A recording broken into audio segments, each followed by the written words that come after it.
Full घट्ट असणार मग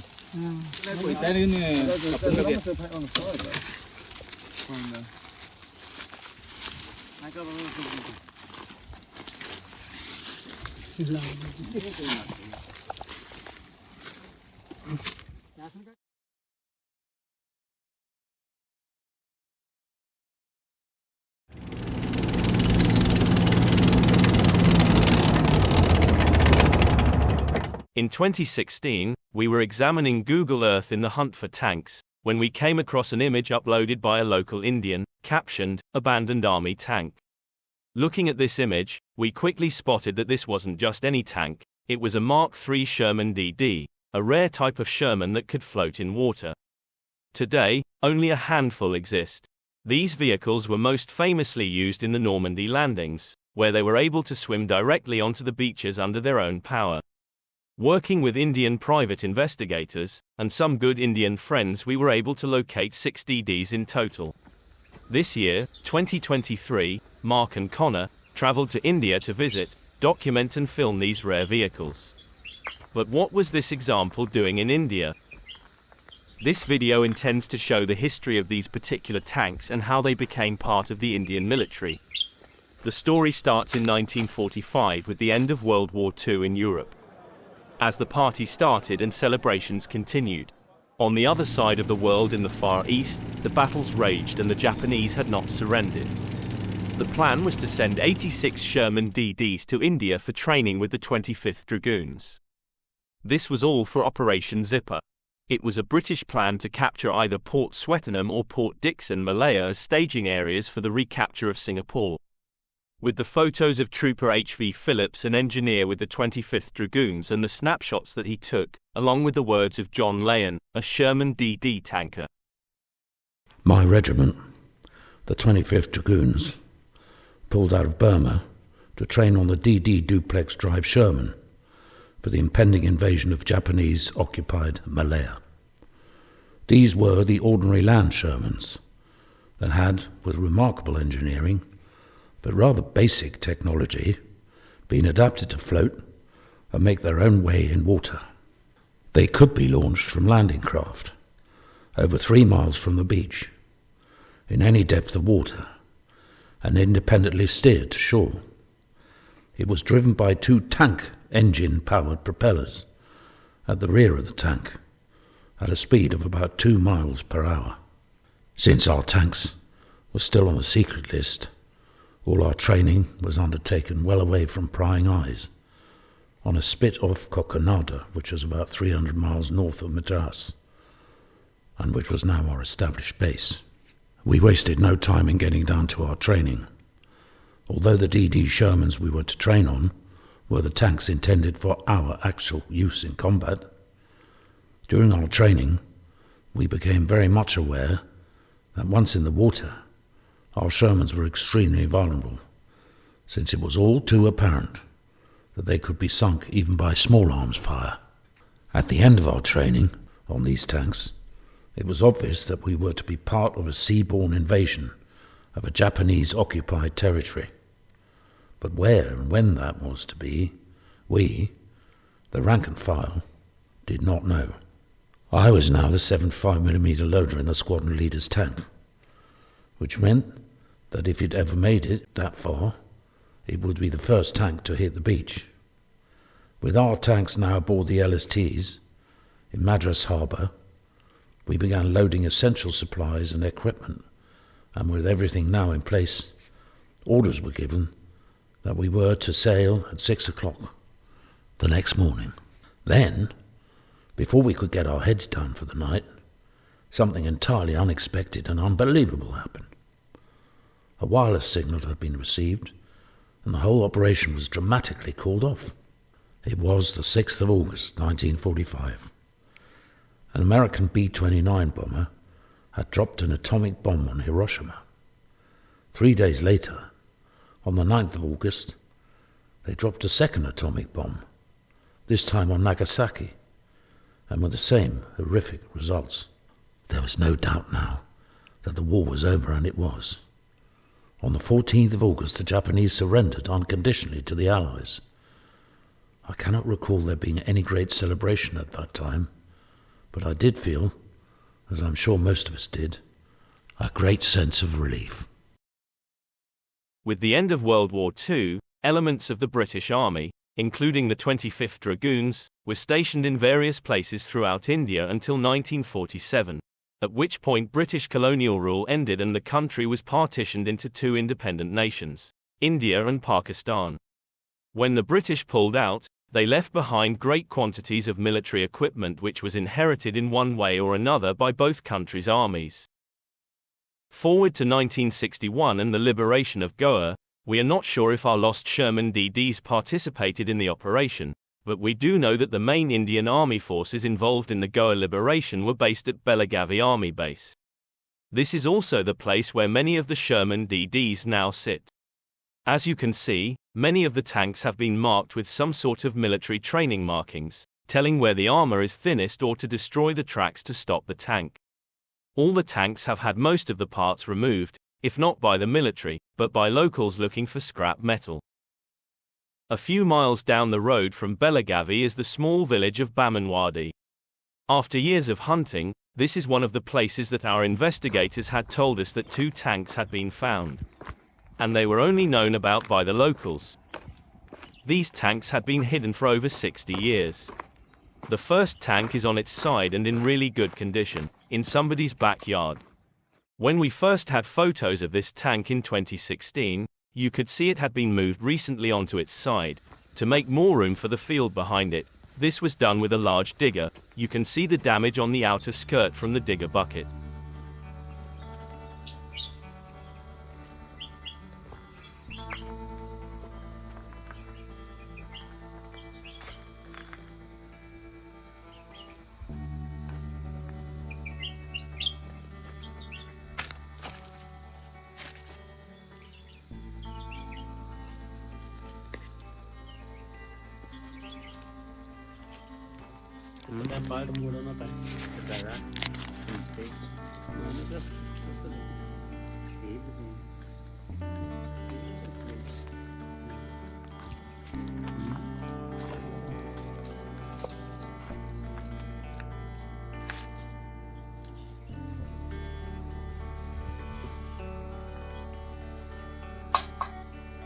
The turret basket of this tank is in remarkable condition, still having lots of its original fittings.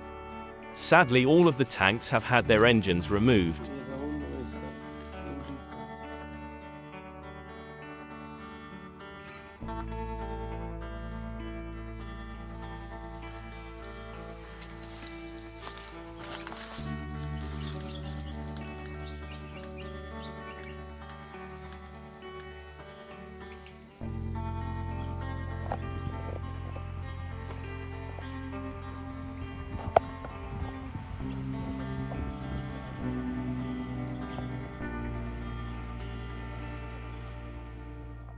The second tank in the village was much harder to find. This is known by the locals as the beer tank, as some parts have been cut off for scrap metal to sell for beer.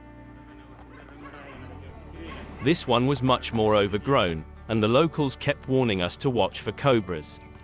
So noticing a factory being built nearby, the guys offered a few rupees to one of the workers driving a JCB to clear the bushes to get a better look at the tank.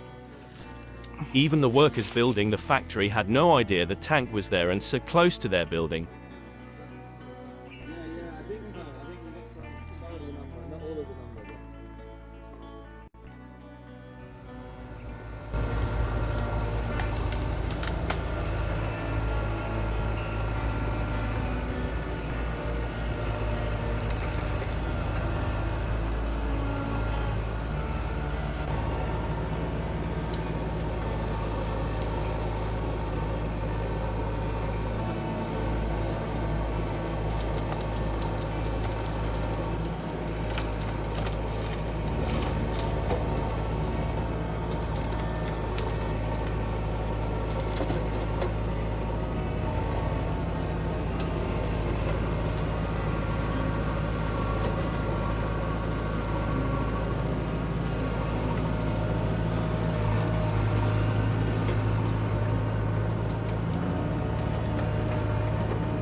Of all the DD Shermans we have found, this one is the only one that still has one of its original propeller drive shafts.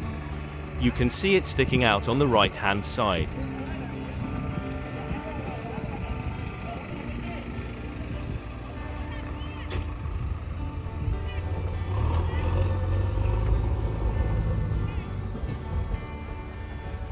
As you can see, this Sherman has been cut up quite badly, with large sections of the rear and sides missing.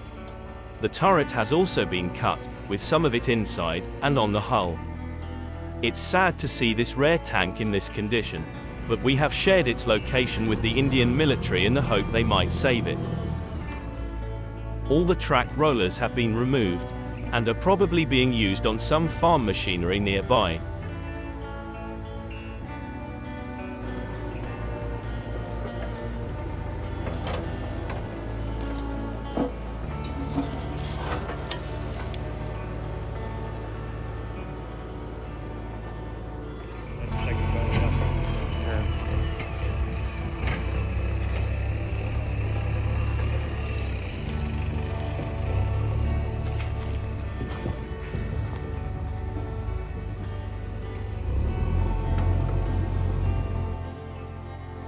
Our next two tanks are located a few hundred yards from each other on an ex-army firing range at Mandli near Belagavi. This is the Sherman DD that we first saw in the photo in 2016 and caught our attention to start looking for more tanks in the area.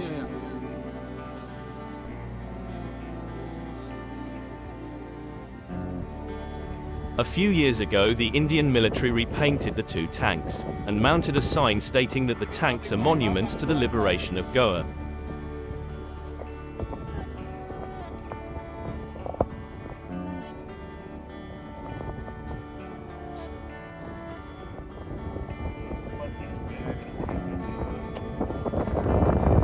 Though in good condition, most of the road wheels and any other parts that can be unbolted have been removed.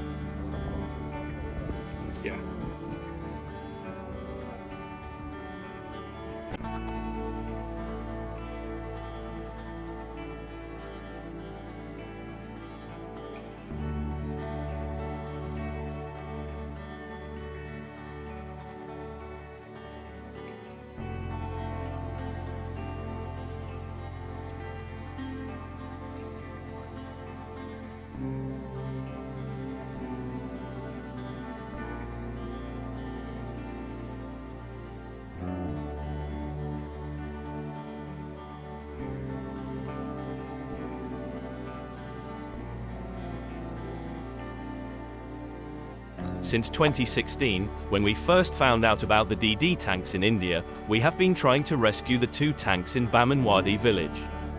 However, after years of trying and talking to military and government officials, there seems to be no way we can acquire them for restoration. We do know of two more DDs, and possibly more that our Indian friends are investigating.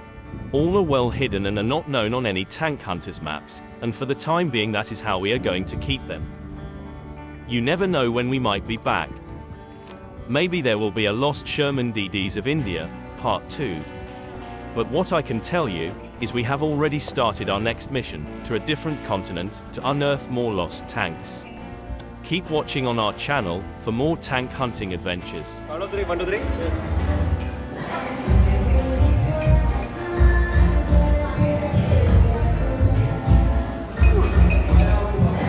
Yep, that's good.